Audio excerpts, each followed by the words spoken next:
Hello friends, आपका स्वागत है मेरे चैनल भक्ति की शक्ति में। आज मैं आपके लिए पितृपक्ष की एक कहानी लेकर आई हूँ। अगर आपको मेरी ये कहानी अच्छी लगे तो कमेंट बॉक्स में पितृदेव की जय अवश्य लिखें।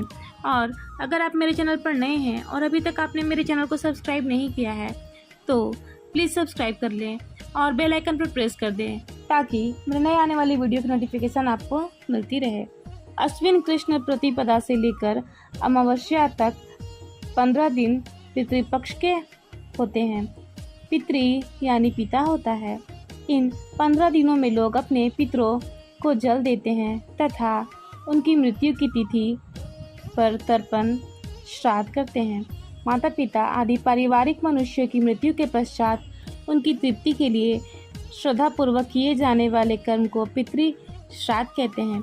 हिंदू धर्म में माता पिता की सेवा को सबसे बड़ा पूजा माना गया है।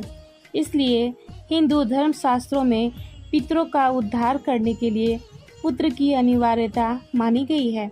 जन्मदाता माता पिता को मृत्यु के उपरांत लोग विस्मृत न कर दें, इसलिए उनका श्राद्ध कर्म करने का विशेष विधान बताया गया है। भाद्रपद पूर्णिमा से अश्विन कृष्ण पक्ष अमावस्या तक की 16 दिनों को पितृपक्ष कहते हैं। इन दिनों हम अपने पूर्वजों को याद करते हैं और उनकी सेवा करते हैं। पितृपक्ष में श्राद्ध पक्ष की लोक कथा पढ़ने का बड़ा महत्व माना गया है। तो आइए शुरू करते हैं पितृपक्ष की ये कथा। यह कथा दो भाइयों की है। किसी गांव में दो भाई रहते थे। एक का नाम जोगे तथा दूसरे का नाम भोगे था। दोनों भाई अलग अलग रहते थे। जोगे धनवान था लेकिन भोगे बहुत ही गरीब था, लेकिन फिर भी दोनों भाइयों में बहुत ही प्रेम था। लेकिन जोगे की पत्नी को धन का घमंड था, किंतु भोगे की पत्नी बड़ी ही सरल हृदय वाली थी। एक बार की बात है, पितृपक्ष का महीना शुरू हुआ। तब जोगे की पत्नी अपने पति से पितरों का श्राद्ध करने को बोलती है, तो जोगे इसे व्यर्थ का काम समझकर इसे टालने की चेष्टा करने लगता है। किंतु उसकी पत्नी समझती थी कि यदि ऐसा नहीं करेंगे तो लोग बातें बनाएंगे। फिर उसे अपने मायके वालों को बुलाने का और अपनी शान दिखाने का यह उचित अवसर लगा। इसलिए जोगे की पत्नी अपने पति से बोली, आप शायद मेरी परेशानी की वजह से ऐसा कह रहे हैं, किंतु इसमें मुझे कोई परेशानी नहीं होगी। मैं काम में हाथ बटाने के लिए भोगे की पत्नी को बुला लूँगी। हम दोनों मिलकर सारा काम कर लेंगी। फिर उसने जोगे को अपने मायके न्योता देने के लिए भेज दिया। दूसरे दिन जोगे की पत्नी के बुलाने पर भोगे की पत्नी सुबह सुबह आकर काम में जुट गई। उसने सारा भोजन तैयार किया, अनेक पकवान बनाए।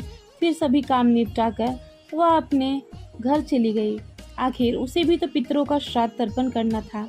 इस अवसर पर ना तो जोगे की पत्नी ने उसे रोका और ना ही वो रुकी। शीघ्र ही दोपहर हो गई। पितृ भूमि पर आए।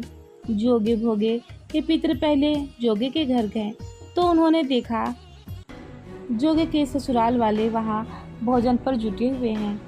तब पितृ निराश होकर वे भोगे के घर गए। वहाँ क्या था, मात्र पितरों के नाम पर अगियारी दे दी गई थी। पितरों ने उस अगियारी की राख चाटी और भूखे ही नदी के तट पर जा पहुँचे। थोड़ी देर में सारे पितृ इकट्ठे हो गए और अपने अपने घरों में होने वाली श्राद्ध कर्म की तारीफ करने लगे। जोगे भोगे के पितरों ने भी अपनी आप बीती सुनाई। फिर वे सोचने लगे, अगर भोगे समर्थ होता तो शायद उन्हें भूखा ना रहना पड़ता, मगर भोगे के घर में तो 2 जून की रोटी भी नहीं खाने को जुटती थी। यह सब सोचकर उन्हें भोगे पर दया आ गई। अचानक वे नाच नाच कर गाने लगे, भोगे के घर धन हो जाए, भोगे के घर धन हो जाए। शाम होने को आई।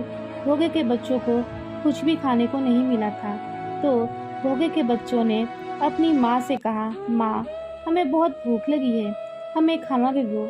तब उन्हें टालने के लिए भोगे की पत्नी बोली, जाओ आंगन में होदी औंधी रखी है, उसे जाकर खोल लो और जो कुछ मिले बांट कर खा लेना। बच्चे आंगन में पहुँचे तो देखते हैं होदी सोने के मोहरों से भरी पड़ी है। वे दौड़े दौड़े अपनी माँ के पास जाते हैं और अपनी माँ को सारी बात बताते हैं। तब भोगे की पत्नी बच्चों के साथ दौड़कर आंगन में आती है। आंगन में आकर जब भोगे की पत्नी यह सब देखती है तो वह हैरान हो जाती है। अब भोगे भी धनी हो गया, मगर धन पाकर वह घमंडी नहीं हुआ। भोगे और भोगे की पत्नी धन पाकर बहुत खुश हुए। फिर धीरे धीरे समय बीता और दूसरे साल का पितृपक्ष आया।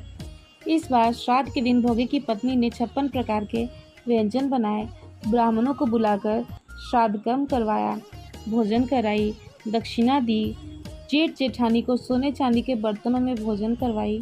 इससे भोगे के पितृ बड़े प्रसन्न हुए और तृप्त भी हुए और भोगे की पत्नी को आशीर्वाद देते हैं।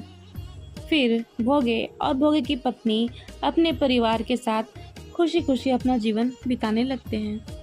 जय हो पितृदेव की। फिलहाल इस वीडियो में इतना ही।